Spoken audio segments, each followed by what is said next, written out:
Hi, I'm Dr. Weniger from Weniger Plastic Surgery. Abdominoplasties are one of the most common operations year after year in plastic surgery. Why? Because people keep having babies. Everyone knows that tummy tucks get rid of skin excess.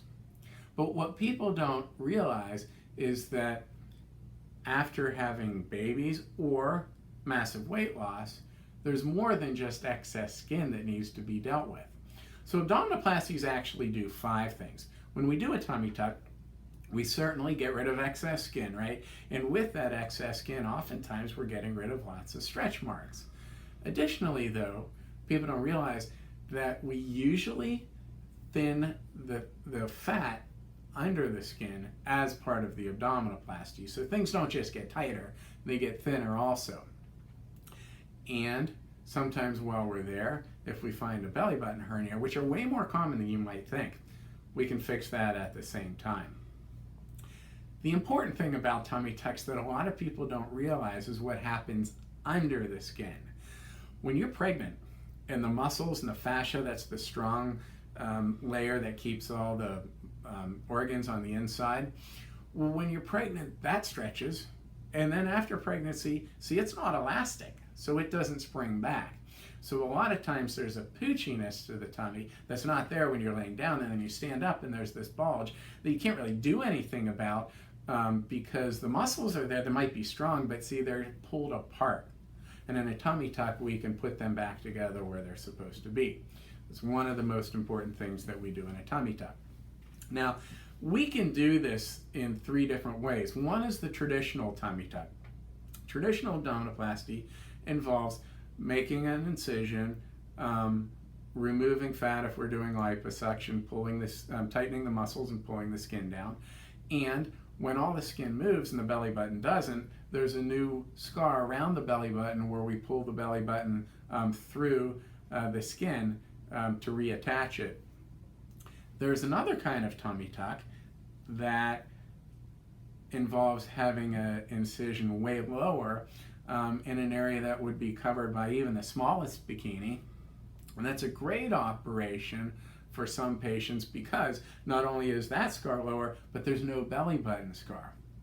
This operation is good if there's not too much loose skin to remove. When people have a lot of loose skin to remove and we want to get rid of all that and the stretch marks and make it tighter, you really need a standard abdominoplasty. And then there's a group of people who just have some skin laxity, maybe some poochiness or even fat excess just down below their belly buttons.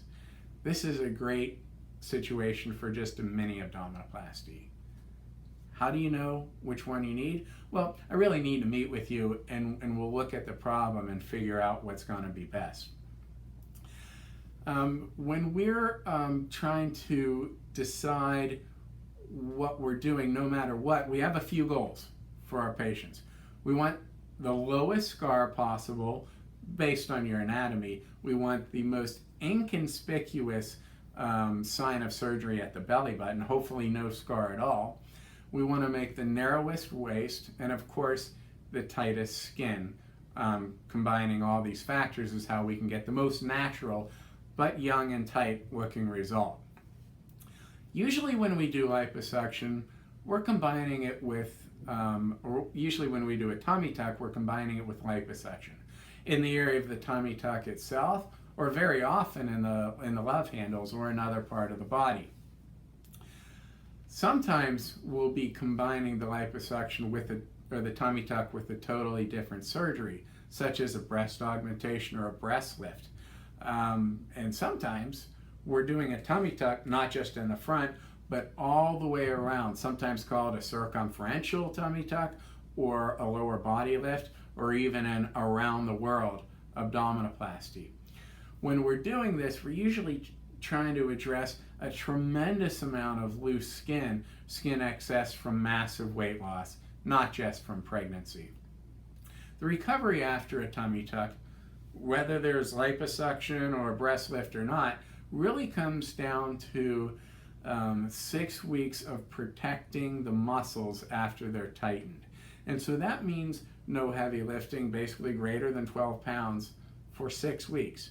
Just like patients would have after, say, a C-section operation or a hysterectomy. We want you walking right away, outside actually, trying to get up to even a few miles a day after the first week. But as far as strenuous exercise, running, weightlifting, sit-ups, things like that, you really have to wait 6 weeks.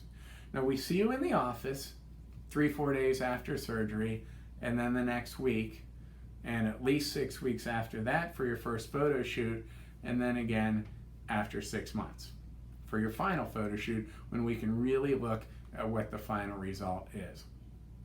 Well, I'm Dr. Weniger, talking about abdominoplasty, and if you want to learn more, you should see us at www.wenigerplasticsurgery.com.